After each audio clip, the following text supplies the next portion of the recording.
So now we will wrap up the workshops. So Michel knows how to do that.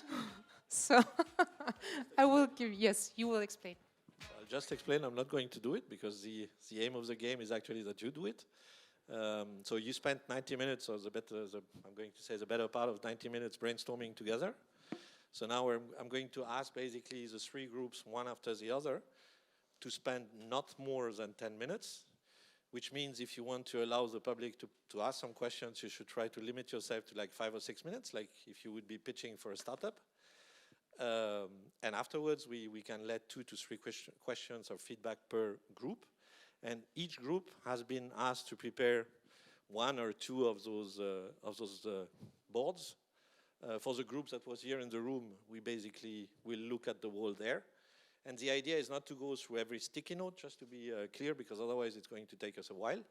But actually just to do a bit of storytelling, explain, don't forget to tell to the rest of the groups which is the question you started with, or which group you're actually representing.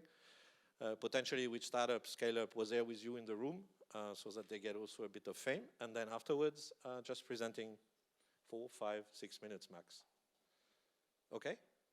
So now, who are the first volunteers or victims that want to start?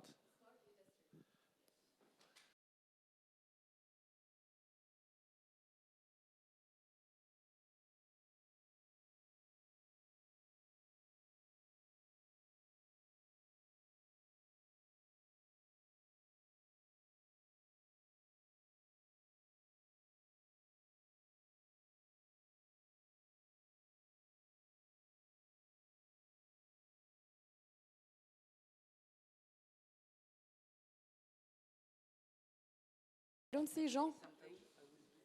I have to go and take Jean.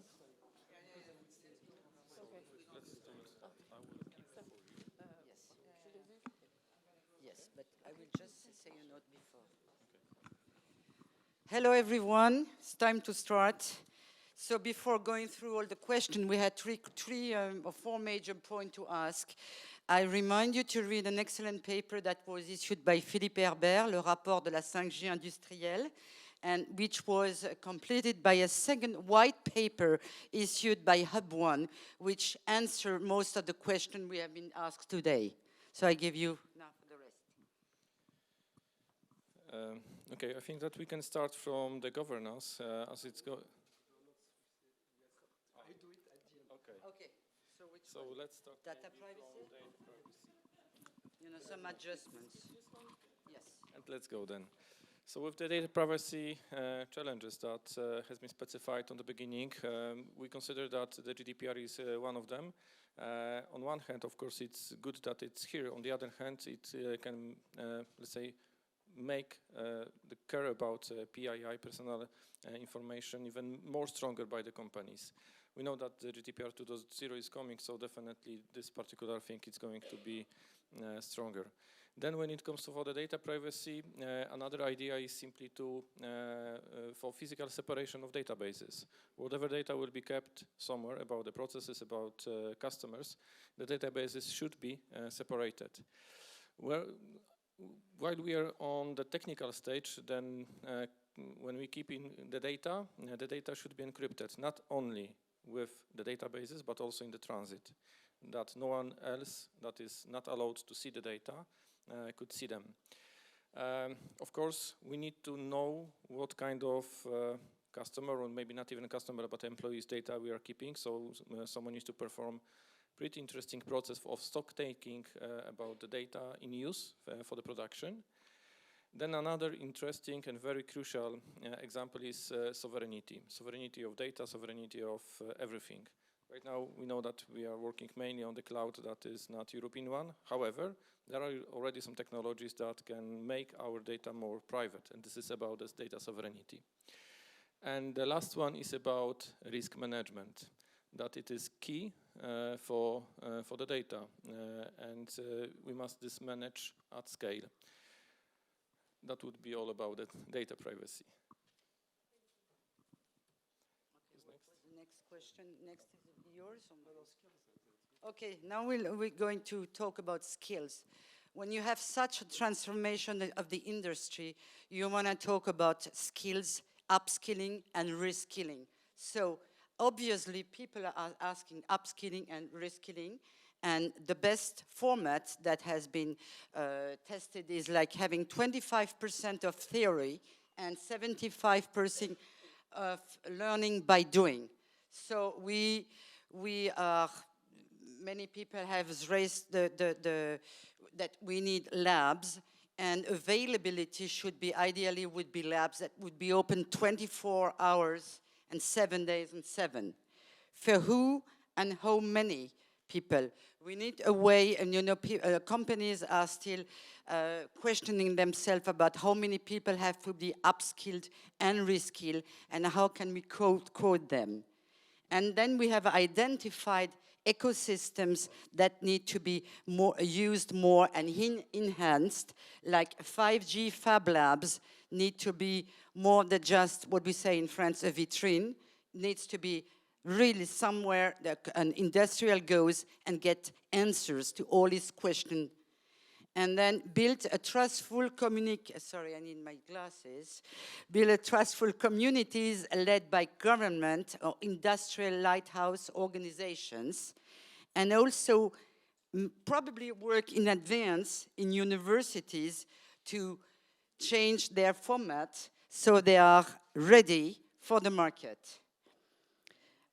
Word less, and I remind you that upskilling and reskilling your people give a better image of themselves in a company. It's very important.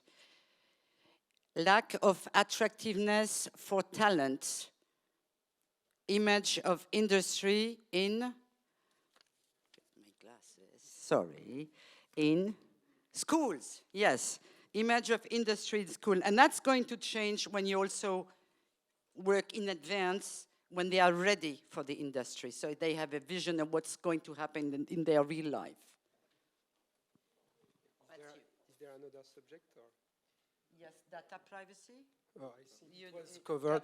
So while seeing all of that, we can see there are many things to be done.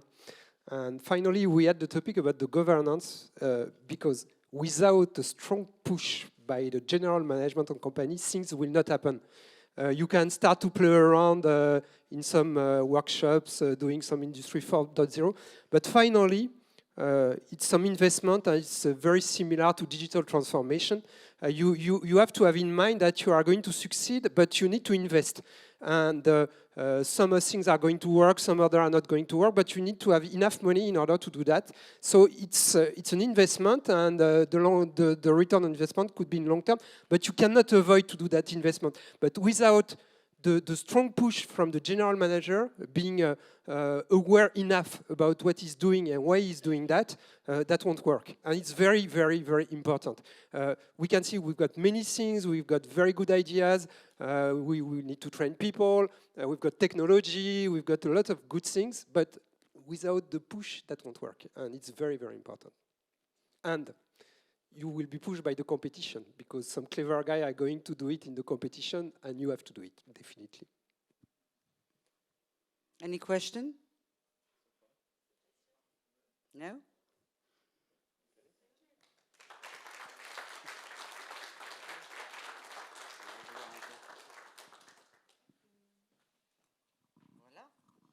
So who wants to go next? Not all at the same time. If we would be online now, I would say, if you're trying to say something, you're on mute, but I think we have a team.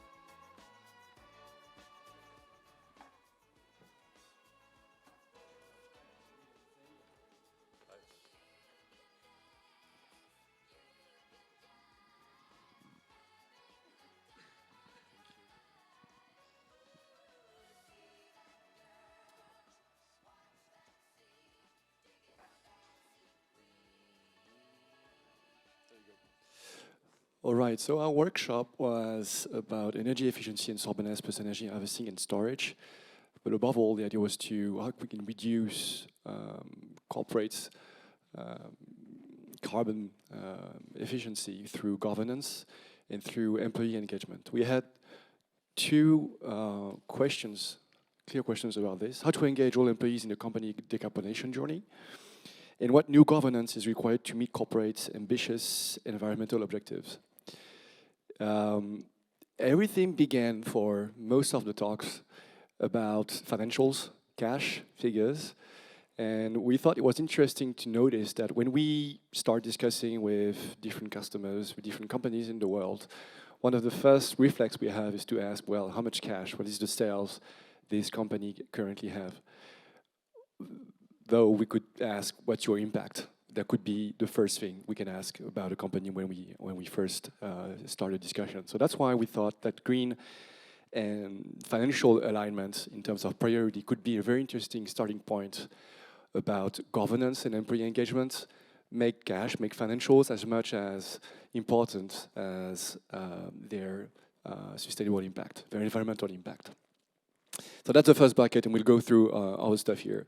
I will introduce the three others. We thought that organs of transparency and control are clearly interesting in terms of process. Charles here will go through this. The image of the companies, their marketing symbols. Today, we see that as a major constraint. Whenever a company is described in a very bad way, obviously that forces a lot of changes, and we have a couple of proposals here. And we cannot leave that room without tackling the education. Everything started by education. Going back to the financials, so aligning the objectives of financial objective and sustainability objectives, that's the first thing. We all talked about incentives. When we first start a job, it's really hard for us not to talk about figures. That's the main priority for most of the time. How about getting incentivized towards our own impact? That's something I've never been asked, even at BPI France, my former employee. So reward overall is something that could be really interesting. Something a bit more specific to France, how about having on our pay slips, whenever we receive our salary, figures, data about the climate impact of the companies? How about reducing social tax on hiring ESG recruits in companies, to force companies, really incentivize them to recruit ESG talents for their companies? And how about price-adjusted margin for companies that successfully display their footprint? And how about highly reduced pricing or taxes for companies that have a great impact overall? So that's the first thing. Second would be about transparency and control. Charles, you want to take it? I'll hold the board for you. So about transparency and control, the reflection here is that if you want to get things done, as far as decarbonization, you have to get accountability for each perimeter of data.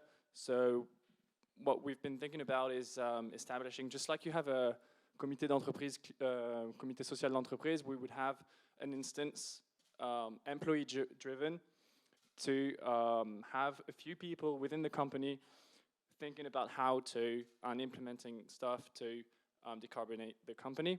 So have such a committee installed and make it a priority for each company. So that's for governance. And as far as getting things done, you want to assign each contributor, every person within the company, a few indicators or at least data that they will be accountable for. And that eases then the data collection. And with that data collection, you're able to produce stunning reports or dashboards and decide, say, the CEO of the company needs to have 10 KPIs on his desk every day. Well, you need to go and collect this data. And to do this, you need accountability. So we want to have dashboards for every service within the company and then easily communicate with an eased data collection. And so finally on the branding, the marketing aspect of the companies, obviously if we could have a European or global instance that offer rating of customers' perception of the companies that they buy from, that could be interesting to have a global rate. Whether you agree or not, as a company, you will have a grade. And obviously, if the grade is bad, you will be forced to react. So that's something that does not exist yet properly. That could be interesting at some point to get this, at least in Europe. How about also forced carbon statement analysis? It's not something that is highly pushed in companies, whether small or big. How about getting on the invoices all across Europe not only what you owe the company, but what about their score whenever they ask you for something or you pay for something. It's all about the visibility and the impact over the brand. That sounds very bad, but obviously name and shame tactics is actually very efficient too. The final one is education. Well, obviously here we won't go through the different certification programs we thought of, but overall we think that our politicians are not exposed enough to Fresques du Climat. I don't know how many people here have done Fresques du Climat. Please raise your hand, perhaps. It's not too bad, at least 10 people. We need more, obviously. Dedicated CSR trainings. How about getting in the general programs in schools, pre-employment, some mandatory classes? It's not something that we see yet. So that's all the ideas to make sustainability more easy. Thank you.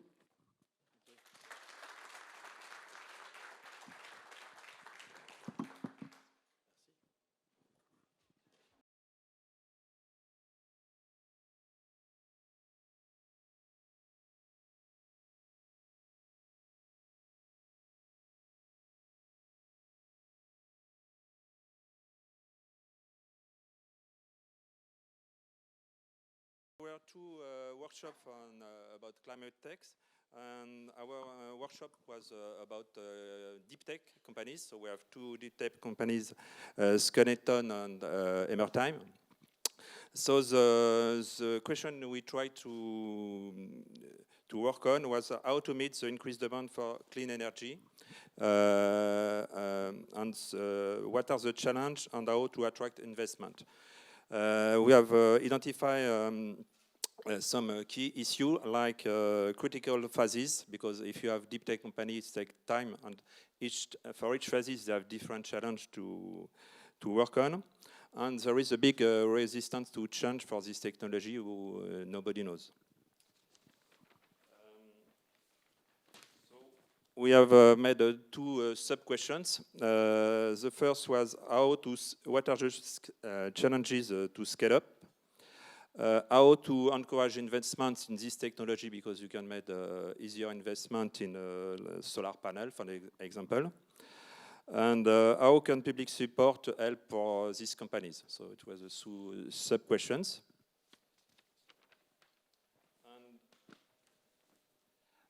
So on these three questions, we have find different ideas. Some are obvious, let's say, and some are more innovative.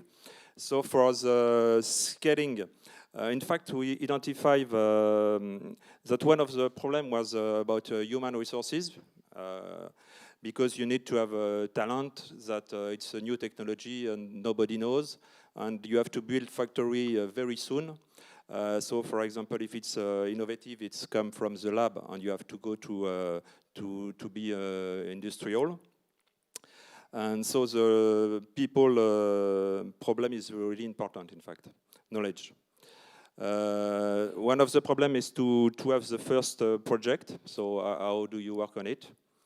I don't give the solution. We have the solution, but we don't give them now. Concerning the investment, once more, one of the problems is how to make the bank invest in this field, because they can have better investment with less risk in other subject, and how to make them invest in long term. So long-term investment, and they can make money for short term. One of the solutions we have speak about, which is more, let's say, innovative, is to speak of a family office, because one of the participants come from Germany, and it's in these countries there is a lot of Mittelstand, so it's a family business. And the last point we work on, it was public support. So we have find that first, for example, this innovative solution must not be taken as other solution. For it's more complicated. You have to understand what they do. And one way was to work on the, let my English, partenariat, and partnership, merci, thank you, because you can have public support which work with a private company, it was done at some time in the history, or to make a mutualization of risk. Yeah, that's it. Thank you. Ça marche?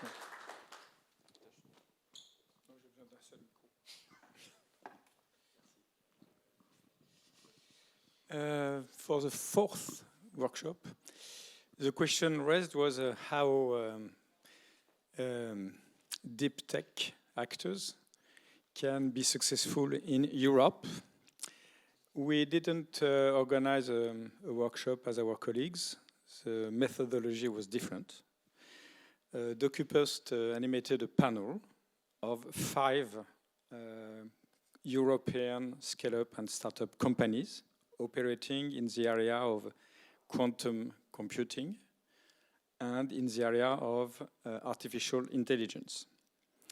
So my job was very easy because it was not a co-construction job.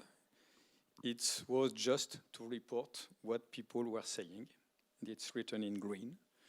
And afterwards, Dominic extracted the juice and made a summary in 3 points I'm going to present you now. And I wanted to thank first DocuPost for having prepared this very interesting panel. So to be successful in Europe, 3 themes appeared. A first theme concerning regulation. So European regulation could be a great advantage for being successful in Europe for deep tech. You imagine regulating artificial intelligence, regulating the results of quantum computing, which can produce many interesting applications, is crucial. The question is, there is a good regulation and a bad one. So what has been said is the good regulation is the one which stimulates and creates markets. And what is the bad one? The bad one is a defensive regulation, which forbids, which protects, and which creates what we call bypassing processes. That is, you forbid, for example, applications, themes of research, and so on. And what is going to happen is actors are going to go abroad and are going to import results which are not wished. The second theme is a question of public ordering, public demands. And there were a discussion between subsidies and contracts. That is to say, okay, it's all right to have public offers and public tenders.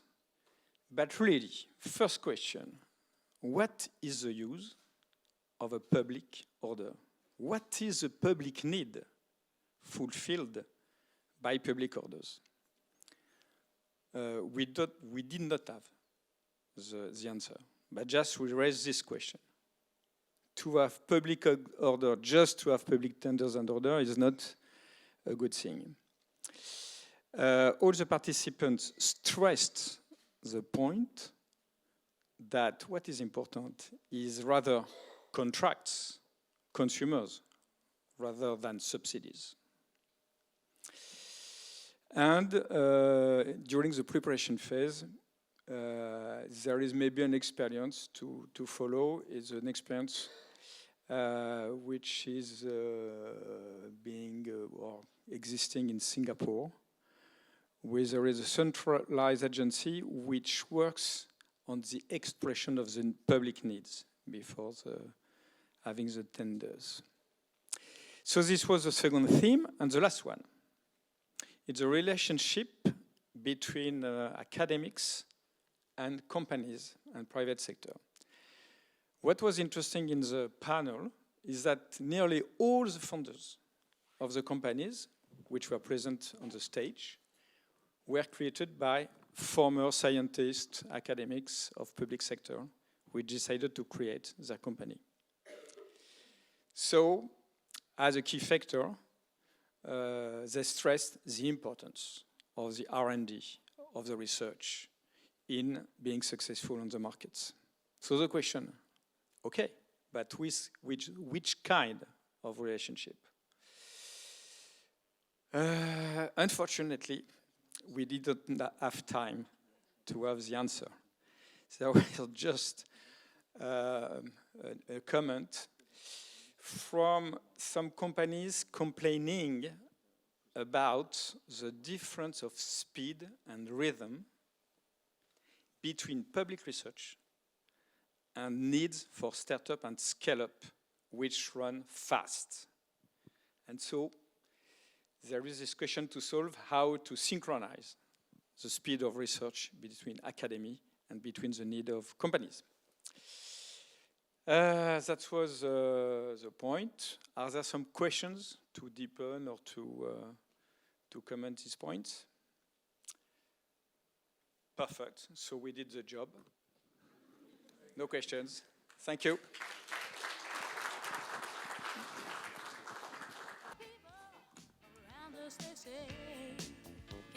Good afternoon, everybody. Just coming back to the Smart Industry Workshop, there was one aspect which I would like to report. I missed the slot when my colleagues came a few minutes ago. It's regarding cost. We had to tackle one question, which is how to handle the paradox of total cost of ownership and return on investment when introducing smart industry, Industry 4.0. So I want to share with you the results. First of all, some classical answer came like labor cost reduction or process and quality improvement or meeting new customer requirements like increased traceability, mutualization of resources for several projects, including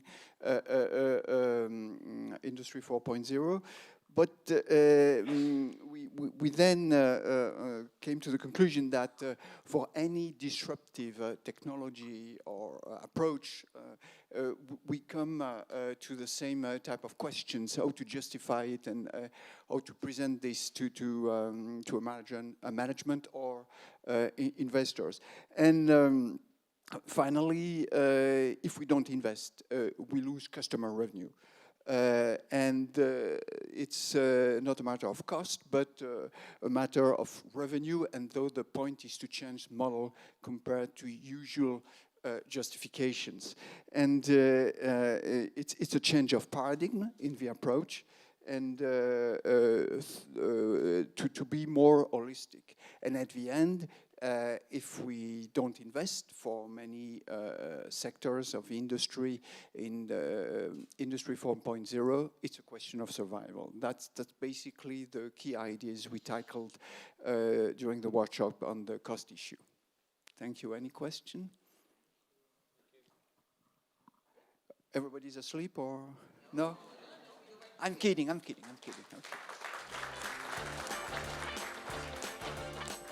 And sorry, we forgot about one another thing. Three heads on the stage.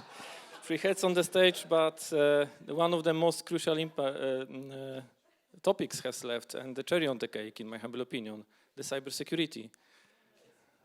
In the modern times, we need to think about the cybersecurity from the beginning, and this is one of the ideas, end-to-end cybersecurity that is built by design in any industrial concept. Right now, in this time, security is a huge risk, we know about that. But what to do to manage the risk in a proper way? We need to be consequent, but also methodologic. So when we think about the security, we need to assess cybersecurity risk for the company, to book the proper amount of money to implement the cybersecurity. And this is also about creating the strategy for organization with regards to the cybersecurity. Then when we have the budget created, we need to build or maybe improve awareness level of our employees. Because even if you consider the simple attack, the ransomware, not every one of us have heard about the ransomware, everything starts from the weakness of unfortunately, but our employees that will open malicious attachment. So we need to invest also in the trainings to train them to be aware. And the last point, evangelize. Evangelize the industry, but also regulators and governments about security regulations that should be in place and been took by every organization that is planning to go within the Industry 4.0. Thank you.